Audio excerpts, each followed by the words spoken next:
पुण्यातील हडपसर मांजरी रोडवरील गोपाळपट्टी उड्डाणपुलावरील सुरक्षेचा प्रश्न पुन्हा ऐरणीवर आला आहे.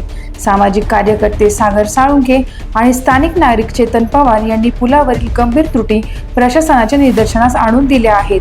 पुलावरील रस्ता अचानक अरुंद होत असल्याने वाहन चालकांना अंदाज चुकून अपघात होण्याचा धोका वाढला आहे. तसेच दोन्ही बाजूंना पुरेशा सुरक्षा कठड्यांचा अभाव असल्याने नागरिकांच्या जीवितास धोका निर्माण झाला आहे. याशिवाय अशास्त्रीय गतिरोधक, अपुरी प्रकाश व्यवस्था आणि इशारा फलक नसल्याने वाहन चालकांना मोठ्या अडचणींचा सामना करावा लागत आहे. सागर साळुंखे, चेतन पवार, स्थानिक नागरिक आणि पत्रकार धीरज महांगरे यांनी प्रशासनाकडे तातडीने मजबूत सुरक्षा कठडे उभारणे, गतिरोधक हटविणे आणि आवश्यक तांत्रिक सुधारणा करण्याची मागणी केली आहे. नागरिकांच्या सुरक्षेसाठी त्वरित कारवाई करावी अशी मागणी जोर धरत आहे. टाइम्स ऑफ महाराष्ट्र न्यूज साठी पुणे प्रतिनिधी धीरज महांगरे यांचा रिपोर्ट. नमस्कार, मी धीरज महांगरे, टाइम्स ऑफ महाराष्ट्र पुणे शहर प्रतिनिधी. आत्ता आपण आलेलो आहे हडपसर येथील मांजरी रोड. इथे जो गोपाळपट्टीचा हा उड्डाणपूल आहे, हा उड्डाणपूल दाखवा. हा जो उड्डाणपूल आहे हा लोकांच्या सुरक्षिततेसाठी बांधण्यात आलेला आहे की लोकांनी कमी वेळात पलीकडे जावं आणि ट्रॅफिक होऊ नये. खाली रेल्वे गेट आहे. ह्या सगळ्याचा विचार करून हा उड्डाणपूल बांधण्यात आला. त्याचा निश्चित चांगला पण उपयोग झाला आहे. पण हे चांगलं करताना एक गोष्ट राहिलेली आहे की हा उड्डाणपूल कुठं संपतोय तर इथं कठडा संपतोय. हे दोन पदरी रस्ता एक साईडनी येतोय आणि अचानक एक पदरी होतोय. त्यामुळं नवीन येणारा वाहन चालक त्याला अजिबात अंदाज येत नाहीये की इथं अचानक हा रस्ता कमी होतोय. बघा तुम्ही, एवढा मोठा रस्ता आहे आणि मध्येच आहे ना हा एकदम कमी होतोय. त्यामुळं आलेली स्पीड मधली आलेली गाडी डायरेक्ट खाली जाते आणि अपघात होत आहेत, ऍक्सिडेंट होत आहेत. बऱ्याच लोकांना लागलेला आहे. स्थानिक नागरिकांनी अनेक वेळा हा प्रश्न मांडलाय. संबंधित विभाग या विषयाकडे दुर्लक्ष करत आहे. वेळोवेळी लोकांनी हे विषय मांडून सुद्धा याच्याकडे दुर्लक्ष केलं गेलेलं आहे. स्पीड मध्ये आलेली गाडी त्याला कळतच नाही की इथं रस्ता कमी झालाय आणि गाडी डायरेक्ट ह्या खाली जाते, खड्ड्यात जातीये, इथून खाली पडतीये, लोकांना लागतंय. थोडक्यात काय, अचानक अरुंद झालेला रस्ता, त्याच्यामुळे गोंधळलेले वाहन चालक आणि होणारे अपघात हे थांबवायचं असेल तर संबंधित विभागाने योग्य ती उपाययोजना करावी आणि इथं काहीतरी सेफ्टी बॅरिगेट्स लावावेत. इथे पुढं कठडा पूर्ण करावा जेणेकरून येणारी गाडी ही खड्ड्यात पडणार नाही आणि अपघात होणार नाही याची काळजी घ्यावी.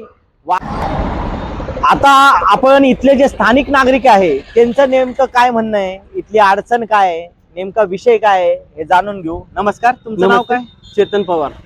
इथं नेमका काय प्रॉब्लेम आहे? मला जो समजला तो मी सांगितला, पण इथल्या स्थानिक नागरिकांचं नेमकं काय म्हणणं आहे आणि काय होतं इथं? इथं आता हे पुलाचं काम झालंय, तुम्ही बघताय परिस्थिती काय आहे. या बाजूला अर्धेच कठडे आहेत. कुठं? या बाजूला इथनं अजून इथपर्यंत आता रोड तर झालेला असेल, इथपर्यंत हे काम पूर्ण करून घेणं गरजेचं आहे. हे काम तसंच आहे. त्यानंतर बरेचसे अधिकारी येऊन गेले पण यातनं काही मार्ग काही निघत नाहीये. दुसरी गोष्ट, ऍक्विजिशन आधी इथपर्यंत होतं, त्या बिल्डिंग पर्यंत. ती जी पलीकडे बिल्डिंग आहे ती नवीन बिल्डिंग झालेली आहे. तर ते पुढच्या आता लोकांचं म्हणणं काय, त्यांनी जर खरेदीची जागा असेल त्यांची तर त्यांनी मोबदला घेतल्याशिवाय ते ताबा देऊ शकत नाही. त्यामुळे मेन कारण ते पूल कम्प्लीट न होण्याचं. दुसरी गोष्ट, तुम्ही बघत असाल समोरचा जो रोड आलेला आहे, त्या समोरचा रोड आलेला त्याचा डिवायडर कुठे आणि उड्डाण पुलाचा डिवायडर जातोय कुठं? तुम्ही जर इथनं अभ्यास केला या डिवायडर वरती उभे राहिला तर तो जो उड्डाण पुलाचा डिवायडर आहे, तो उड्डाण पुलाचा डिवायडर इकडनं जो हडपसरकडे जाणारा रोड आहे त्याच्या निम्म्यामध्ये जातोय.